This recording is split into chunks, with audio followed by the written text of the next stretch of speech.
ഇന്ന് നമ്മുടെ പരിപാടി എന്താ അറിയോ? ഈ പൊതിക്കുള്ളിൽ ഒരു സംഭവമുണ്ട്. നമ്മളെ കാത്ത് 2 ചെക്കന്മാർ അവിടെ നിൽപ്പുണ്ട്. അവന്മാർക്കുള്ള ഒരു മരുന്നാണ് കേട്ടോ, വേറൊന്നുമല്ല. ബാ, നമുക്ക് അങ്ങോട്ട് പോയിട്ട് അവന്മാരെ നമുക്കൊന്ന് ട്രീറ്റ് ചെയ്യാം. ബാ ഗായ്സ്, എങ്ങനെ ഇരുന്ന പിള്ളേരതേക്ക് രാവിലത്തെ കലാപരിപാടികളാണ് ഈ 2 ആളുടെ കൂടി. എന്റെ മോനെ ദേ ഇങ്ങനെ ഇരുന്ന പപ്പീസാണ് ദേ ഇങ്ങനെയായത്. എന്താ കണ്ടീഷത്തേക്ക് ഇനി ഇവന്മാരെ എങ്ങനെയൊക്കെയാണ് വൃത്തിയാക്കി എടുക്കുക എനിക്കറിയേല. ഇവന്മാർക്കുള്ള പൊതിയായിട്ടോ ഞാൻ വന്നത്.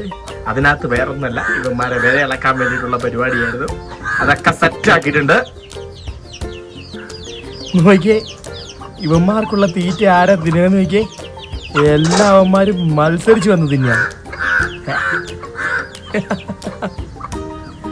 എടാ, നാളെ കൂന്നതിന് പകരം കുരക്കേണ്ട വരും കേട്ടോ. ആ, നിന്നോടാ പറഞ്ഞേ ഡോഗ് ഫുഡ് തിന്നുവാ.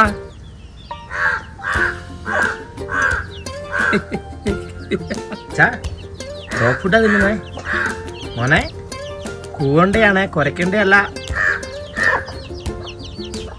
ആ മൊത്തം ഡോഗ് ഫുഡും ഇതിങ്ങനെ തിന്ന് തീർത്ത് ആ പാത്രം കാലിയാക്കി കളഞ്ഞു കേട്ടോ.